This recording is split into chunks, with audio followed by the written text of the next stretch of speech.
Bueno, somos el primer grupo, mi nombre es Vera Anzunza, Sonia González y Lourdes Díaz. Y hoy vamos a hablar de las cicatrices. Muy bien. Bueno, ¿qué hacemos cuando algo se rompe? Casi siempre intentamos de que no se note. Una cicatriz suele verse por sus defectos, una marca incómoda que intentamos ocultar. Pero si esa marca pudiera aumentar el valor de aquello que fue herido. Una cicatriz es una huella que deja una experiencia pasada tanto en la piel como en el ánimo. Su cicatrización es un proceso natural de recuperación. Sin embargo, muchas veces buscamos maneras para ocultarlas porque nos hace acordar un momento adverso. En Japón existe una técnica llamada kintsugi que cuando una pieza de cerámica se rompe, la reparan con un pegamento dorado. Esta estética está basada en el wabi-sabi que busca belleza en la imperfección.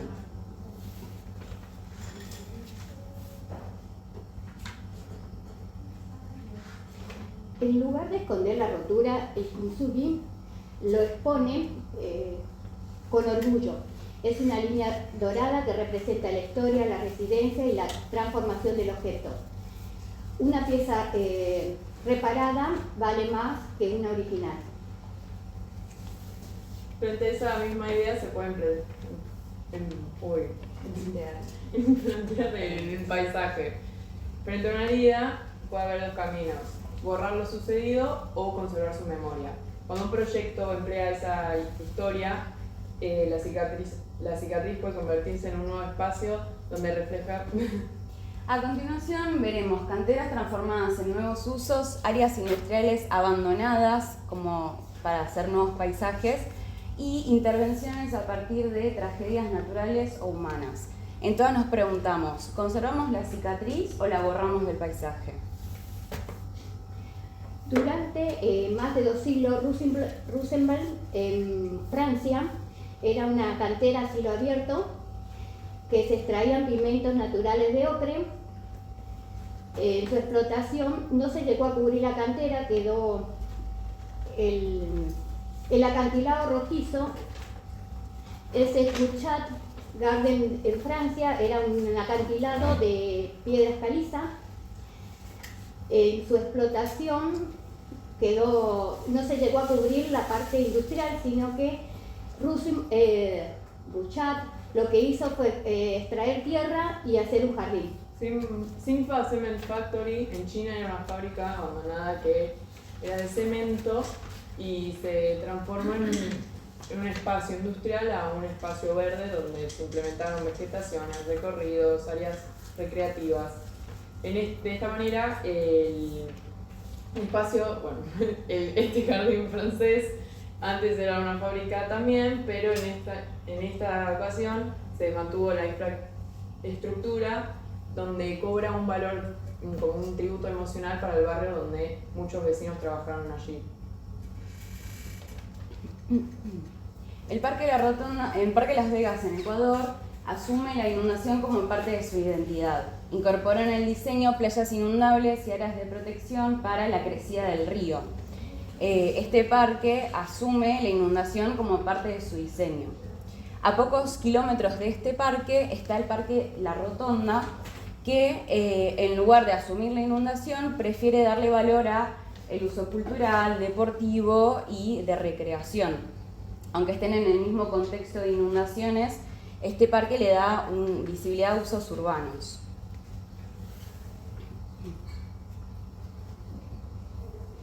Después de la bomba atómica de 1945, Japón conservó el Genbaku Demon como para mostrar ser testimonio de lo que sucedió.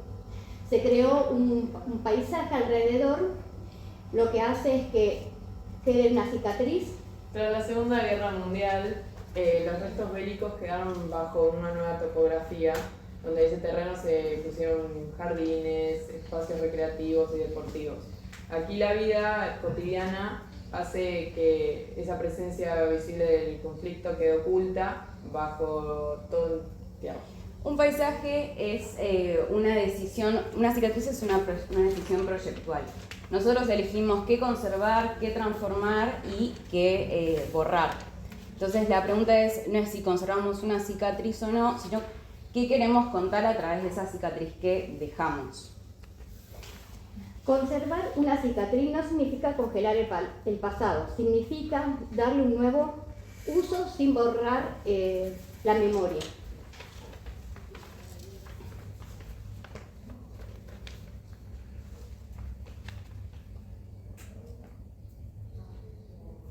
Ocultarlo tampoco implica necesariamente negar lo ocurrido.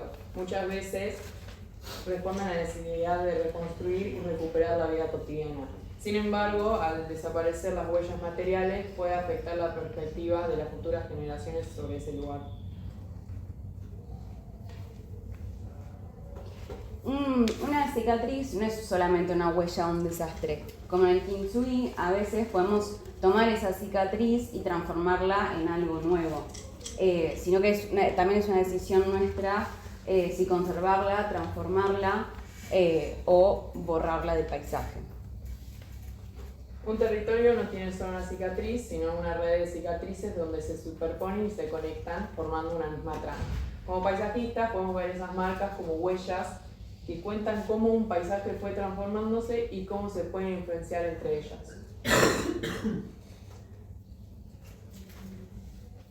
Y no trabajamos sobre una hoja en blanco, trabajamos sobre territorios que tienen historia. Lo importante es si esa herida la queremos conservar, borrar o transformar. Nosotros nos hacemos la pregunta, ¿qué memoria queremos construir a partir de un paisaje herido?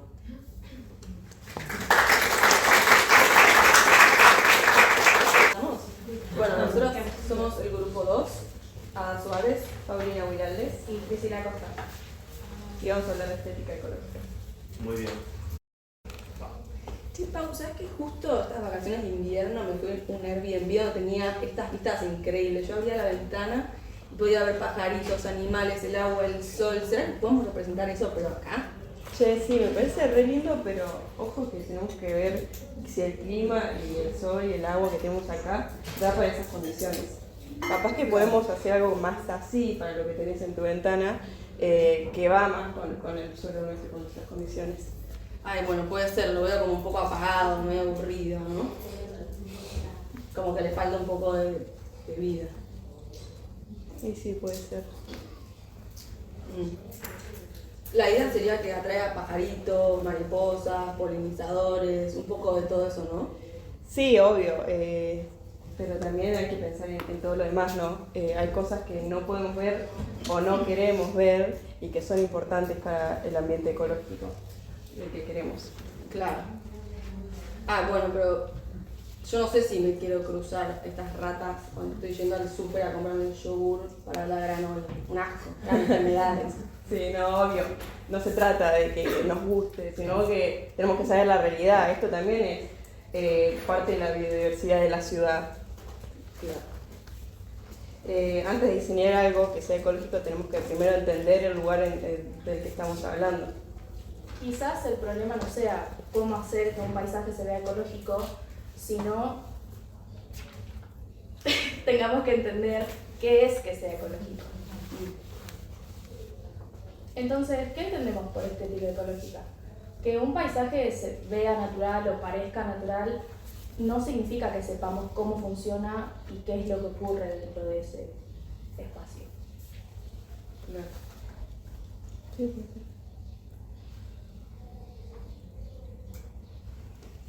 Entonces, Pau, si no entendí mal, estética natural, estética ecológica, parece que no son lo mismo, ¿no? No, me parece que no, ¿sabes? Es como en esta imagen que capaz que existe una estética naturalista, pero no sabemos si es ecológico o no. Claro.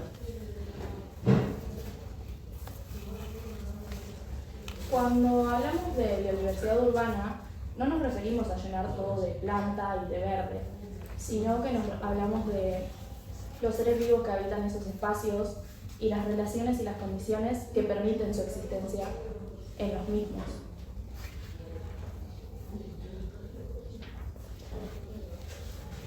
Cuando hablábamos de paisaje, hasta ahora veíamos una imagen, la imagen no nos permite ver qué es lo que realmente sucede dentro de ese espacio. El problema no es ese en sí, sino permitir que esa imagen nos haga creer que entendemos lo que está sucediendo en ese espacio. Pueden suceder muchas cosas que no vemos a simple vista. Entonces, ¿qué biodiversidad permitimos en nuestras calles? No tenemos un concepto de biodiversidad que sea neutral. En nuestra vida cotidiana solemos ver mucha biodiversidad y por el hecho de que no sea estética, linda o tierna, no la mostramos, sino la subimos a Instagram, por ejemplo.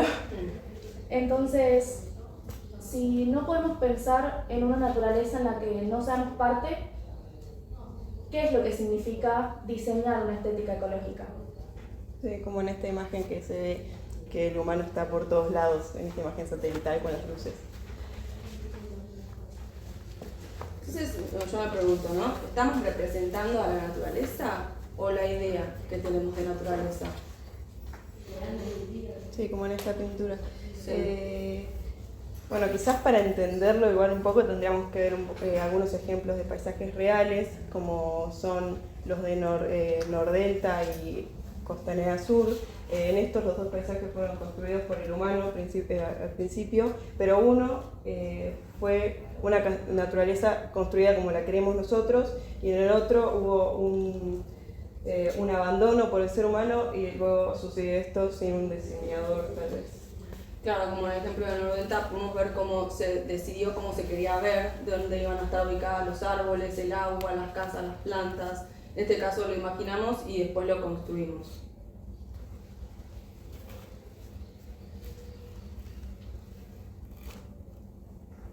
En cambio, en Costanera Sur pasó una historia completamente distinta. Luego de una gran intervención humana, el lugar se abandonó y comenzó a surgir vegetación y fauna que no estaba antes y que no estuvo pensado ni diseñado desde un principio. Ocurrió como de manera espontánea. Sí, esta línea de tiempo de Costanera Sur intenta mostrar cómo antes, lo que ahora se ve como un paisaje, antes fue otra cosa, y que en cada imagen, entre cada imagen existieron procesos que hicieron esto. Entonces, ¿quién fue el diseñador de este lugar? ¿Fueron las personas? ¿Fue el tiempo? ¿Fue la naturaleza? Claro, entonces me lleva a la conclusión de que diseñar paisaje no necesariamente significa decidir cómo se va a ver, sino también planificar y diseñar las condiciones y dar lugar a que otros procesos ocurran.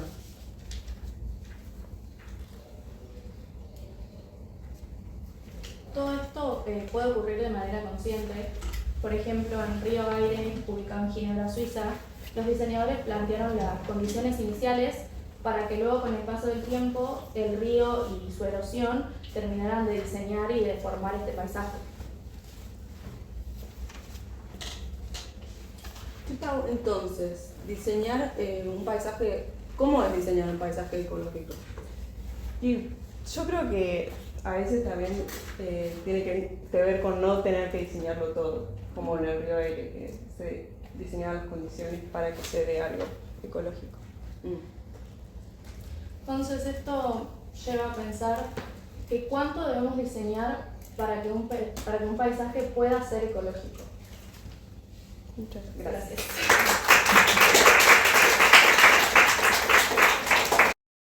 Nosotros, yo soy Mercedes, Abril, Luana. Vamos. Ya se enteraron.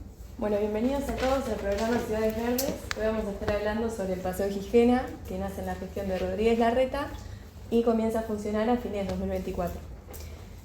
Se concesiona el espacio por 20 años en el terreno donde antiguamente estaba el estacionamiento del hipódromo de Palermo y se construye este gran edificio. A cambio de estas tierras y esta habilitación, el establecimiento debe poner en funcionamiento un espacio verde público. Y bueno, hoy, a casi 2 años de su inauguración, vamos a estar hablando con vecinos y especialistas que nos van a contar su relación con este espacio, qué vínculo generaron con este espacio nuevo de Buenos Aires. Bueno, yo vi el lugar en redes porque soy una influencer que todo el tiempo está mostrando lugares para visitar. Y la verdad es que me enamoré cuando vi el Paseo Gijena, quise ir. Así que...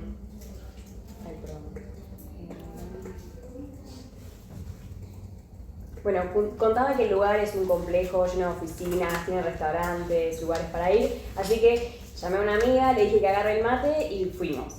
Pero cuando llegamos vimos que las rejas estaban cerradas, después a un costado vimos que una estaba abierta, así que nos metimos. Pero eso ya era raro porque el lugar no parecía un parque público en funcionamiento, sino que se veía muy limpio, muy vacío, no había vida. Pero bueno, nosotras empezamos a subir, sacamos el mate, nos sacamos una foto y en un momento se acerca una persona de seguridad y nos dice que no podíamos estar ahí, que guardáramos las cosas y que nos fuéramos. Pero nosotras le preguntamos, y bueno, ¿pero a qué hora podemos ir? Porque es un parque. Y no nos respondió, nos dijo que no fuéramos.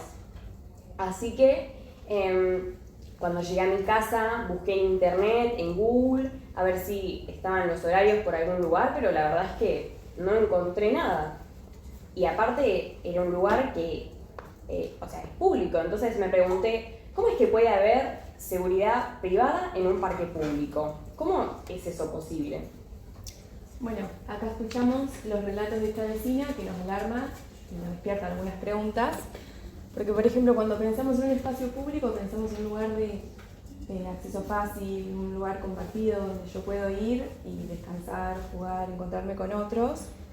Y bueno, a mí por lo menos me genera un par de dudas este espacio, así que invitamos a la urbanista Luana para aclararnos un par de dudas. Bueno, porque cuando pensamos en público y privado siempre lo pensamos como conceptos que son antónimos. Si un lugar es público, no es privado, y si un lugar es privado, no es público. Entonces, eso es lo que genera la confusión. Bueno, muchas gracias por la invitación. Para entender mejor esta situación, vamos a hablar de un fenómeno que ya existe en muchas ciudades del mundo, que son los POPs, Privately Owned Public Spaces. Son espacios de propiedad o de gestión privada que, mediante acuerdos con el Estado, deben permanecer abiertos al uso público. Bien, ahora se van a preguntar por qué un privado accedería a ser un espacio público. Bueno, esto es porque hay un intercambio. El privado va a recibir algún tipo de beneficios, como por ejemplo mayor cantidad de metros cuadrados habilitados para construir o algún tipo de flexibilización normativa, y el Estado, por otro lado,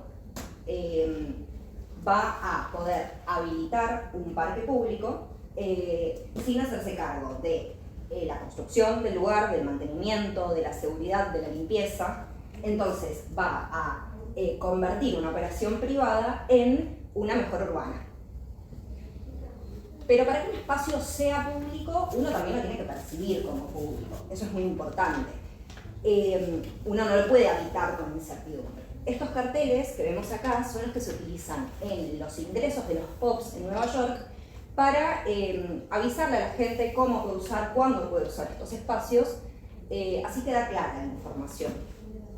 Claro, eso es exactamente lo que me pasó a mí. Quizás yo podía entrar, pero en ningún momento sentí que ese lugar fuera apto para el público. Si no sé los horarios, no sé por dónde entrar. Me surge una duda. ¿Estos espacios público-privados pueden funcionar? ¿Tenemos algún ejemplo en Buenos Aires? Sí, tenemos un ejemplo que es Plaza Jusey, que tanto la plaza de arriba como el paseo de restaurantes y cine por debajo se puede transitar libremente, y lo más importante es que uno tiene información y no lo habita con incertidumbre, con miedo. Uno sabe que puede estar ahí. Claro, y ahí se ve clarísima la diferencia. Un espacio no se vuelve público solamente porque lo podemos atravesar en cualquier momento, vemos verde, los banquitos para sentarnos, sino que un espacio tiene que ser claro. Yo tengo que saber qué puedo hacer ahí, qué días puedo estar ahí, qué reglas tiene ese lugar, porque cuando esa información se vuelve confusa, el derecho a usarlo también se vuelve confuso. Entonces, la cuestión ya no es solamente si puedo entrar o no, sino que debería poder habitarlo, porque es muy diferente poder acceder al lugar que poder habitarlo como propio. Entonces, ¿qué condiciones debería tener un espacio para que lo podamos llamar verdaderamente público? Es que ahí también hay un problema democrático, ¿no? Porque cuando se permite que las reglas de los espacios públicos se definan por intereses particulares, también se le está permitiendo al privado intervenir sobre la vida colectiva de los ciudadanos. Y el Paseo Gijena no es un caso aislado porque estas operaciones público-privadas ya forman parte del modo en que se construye el espacio urbano en la actualidad. Entonces lo que necesitamos es transparencia, saber que podemos habitar esos espacios, saber quién los gestiona, qué obligaciones tiene frente a este espacio, cuáles son nuestros derechos y también cuál es el medio que tenemos para reclamar si estos derechos no se cumplen. Y ahí queda abierta una pregunta para quienes pensamos y diseñamos ciudad. Si cada vez más espacios públicos están siendo gestionados por privados, entonces ¿qué condiciones deberíamos nosotros exigir para que sigan siendo realmente públicos? Bueno, hasta acá llegamos con el capítulo de hoy. Hola a todos, somos Vino. Vicky, Dama, y vamos a hablar sobre la voz de quien habita. Hola Dama. Hola, Vicky, ¿cómo estás? Bien, ¿y vos? Bien, por suerte. ¿Viste qué buena la plaza nueva? Sí, quedó buenísima. ¿Viste? Traje la pelo. Ay, bueno, vamos a estar en la cancha. Dale, vamos. Vamos.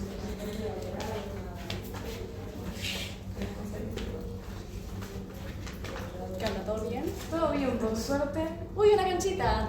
Ay, pero está ocupada. Uy, es de fútbol. Bueno, Esperemos. sí, pero ¿cuánto tiempo esperamos? Y es un campeonato. Bueno, vamos a otro Vamos a lado. otro lado. ¡Ay, un pastito! Ah, bueno, vamos en el pasto, ya fue. Ay, pero dice que no se puede pisar. Dice que la plaza nos pone muchas condiciones.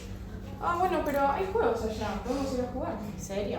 Sí, ya está, es divertido, vamos. Pero no nos van a mirar medio raro, que son para niños. No, no hay máxima. No estoy muy segura. Uy, bueno, igual está todo ocupado por los chicos. Claro, bueno, sigamos, vamos. Bueno, caminemos por ahí. Mira, acá hay un banco. Nos podemos sentar acá a Dale. charlar un rato. ¿Trajiste mate? Obvio, ¿qué pregunta es esa? Mira qué lindos los lirios. Ay, sí, viste por ahí, están re lindos. Acá nos sentamos y miramos cómo todos usan la plaza, no pasa nada. ¿Querés un mate? Uy, tengo de noche. Bueno, vamos entonces, ya está, no importa. Hola, ¿cómo están? ¡Ay, qué susto! Perdón, me presento. Yo soy Dino. Participé en el diseño de la plaza. Ah, qué bueno. ¿Y les gusta? Sí, pero... Está buena. Queríamos jugar al vóley. Ah, ¿y qué pasó? ¿Por qué no pudieron jugar? Y es de fútbol, y está llena de hombres. No, y los juegos están todos ocupados encima, no pudimos usarlos. ¿Pero no pudieron usar nada del espacio? Y el banquito. Nada más, no podemos jugar a nada. Bueno, pero yo le pregunté a la gente. Hice encuestas, los chicos me dijeron que necesitaban canchas para jugar, un lugar para correr. Me parece que está bien pensado. Sí, pero... Pero a nosotros no nos preguntaron nada. Bueno, pero ¿tan importante preguntarle así a todos o...? Mirá que yo en el verano fui a Mendoza a ver a mi tía y me contó que había una plaza que incluyeron a todas las vecinas del barrio. ¿A todas? A todas, ahí sí que les preguntaron. Es más, si quieren, lo llevo ahora. Vamos. ¿Ahora? Sí, ahora. A Mendoza. Sí. Vamos.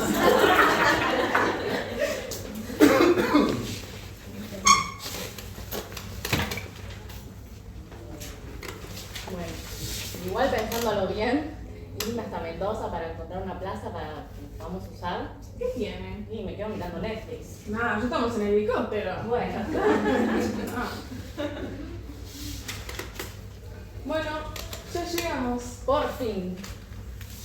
Bueno, por lo menos acá parece que sí entienden un poquito más de cómo distribuir el espacio. Sí, hay un montón de sectores para un montón de actividades. Hay una feria, hay juegos, hay un teatro. También hay una cerca perimetral.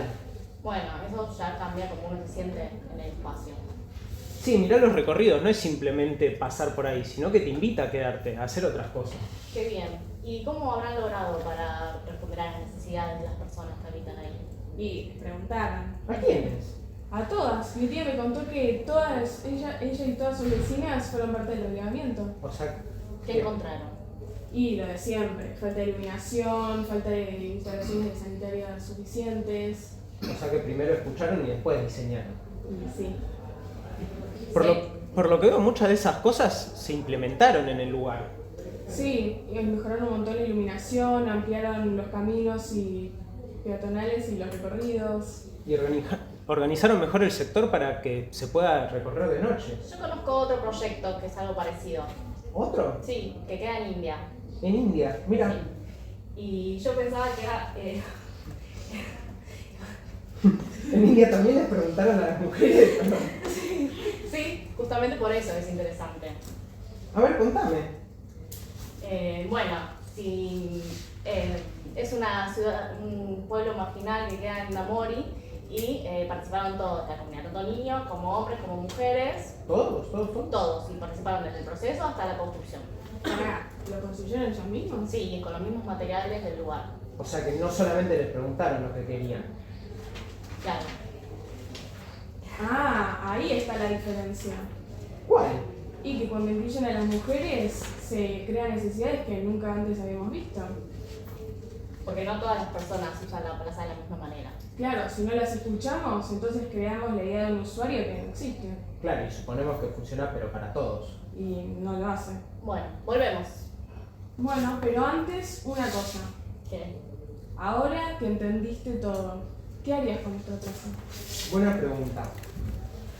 Habiendo visto estos proyectos donde la voz de los que lo habita es la parte que se representa, les pregunto a ustedes qué es lo que harían para rediseñar esta plaza. ¿Qué harían nuevo? Bueno, yo haría un lugar donde podamos jugar a la pelota. Y que la cancha no sea solo de fútbol. O sea, una plaza que podamos usar nosotras también. Ah, y que la iluminación sea en todo el recorrido, no solo en una parte. Ok, al final parece bastante simple. Sí, sí. Básicamente preguntar. Claro. A las personas que habitan el espacio. Sí, es diseñar para la gente que lo necesita, no solamente diseñar por diseñar. Claro. Bueno, gracias. Bueno. Entendí un montón gracias a ustedes, me abrieron un poco los ojos. Nada de nada. Bueno, nos vemos. Chao.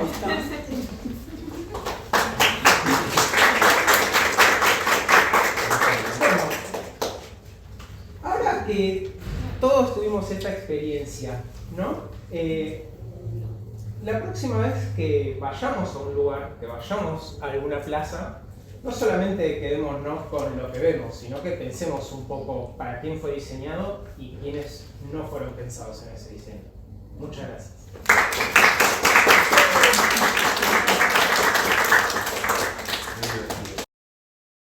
Ok, me presento entonces, yo soy Abril, de Diseño 3, y voy a hablar sobre el artículo de baldío a reserva urbana. Este espacio es conocido por los vecinos como micro reserva urbana y está ubicado en el barrio de Almagro, en la comuna 5.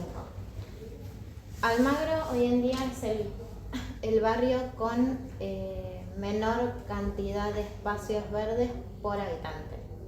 Entonces se ve una clara necesidad de espacio verde en el área. El otro día, hablando con los vecinos que estaban involucrados, me contaron que solo podían ver el espacio subiéndose una escalera. A lo que yo pensé, ¿qué es lo que ven? Y me dijeron que veían árboles y que los querían conservar. Después pensé, ¿por qué mirar plantas a través de un espacio tan pequeño? Tanta es la necesidad.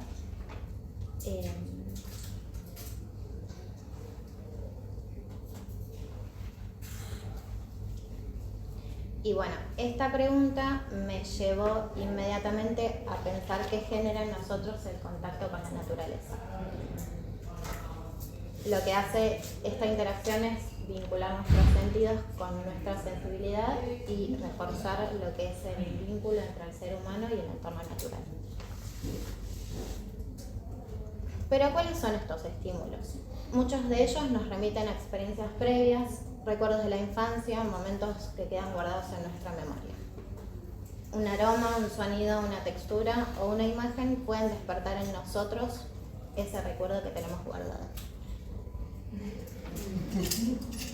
Y eso podemos verlo claramente en las películas Ratatouille, cuando Antoine Ego prueba el plato que le cocina el ratón Raimi y lo traslada inmediatamente a ese recuerdo que él tenía de la infancia. Así un estímulo cotidiano puede convertirse en una puerta que nos conecta con nuestra memoria. Hablando ya específicamente sobre nuestros sentidos, tenemos, por ejemplo, en la vista los colores, y después en lo que es el oído, el ruido del agua, las aves, los insectos, todo hacen al paisaje. Y después en lo que es el olfato y el tacto. Tenemos plantas aromáticas, por ejemplo, después las texturas de las floraciones, entre otras cosas, y todo eso hace a la experiencia en un espacio. Por último, el gusto, como vimos en Ratatouille, nos lleva a esos momentos que tenemos guardados en la memoria. Por ejemplo, cuando tomamos un mate en una plaza, hacen que nos traslademos a momentos de la infancia, a recuerdos. Pero lo que me pregunto es si todos estos estímulos generan experiencias, recuerdos y nos vinculan a lugares y momentos, ¿por qué atrae tanto ese espacio de Almagro? Un poco la pregunta se contesta sola. Existe en nosotros una necesidad de vincularnos con lo natural. En la película Wall-E aparece en algo muy simple. Una pequeña planta que logra crecer entre escombros, en un mundo donde ya casi la naturaleza no existe. Wall-E, que es un robot, encuentra la planta, la cuida y la protege. Pero esta necesidad de volver a conectar con lo natural no solo se trata de incorporar más vegetación, sino que también implica recuperar espacios donde podamos estar en contacto con la naturaleza, con donde podamos trabajar más los sentidos, o sea, tener más presente nuestros sentidos, como pasó en la diapositiva anterior que pasó, que era en el Parque Ferroviario en Colegiales. Estos espacios no solo aportan verde a la ciudad, sino también oportunidades para encontrarnos.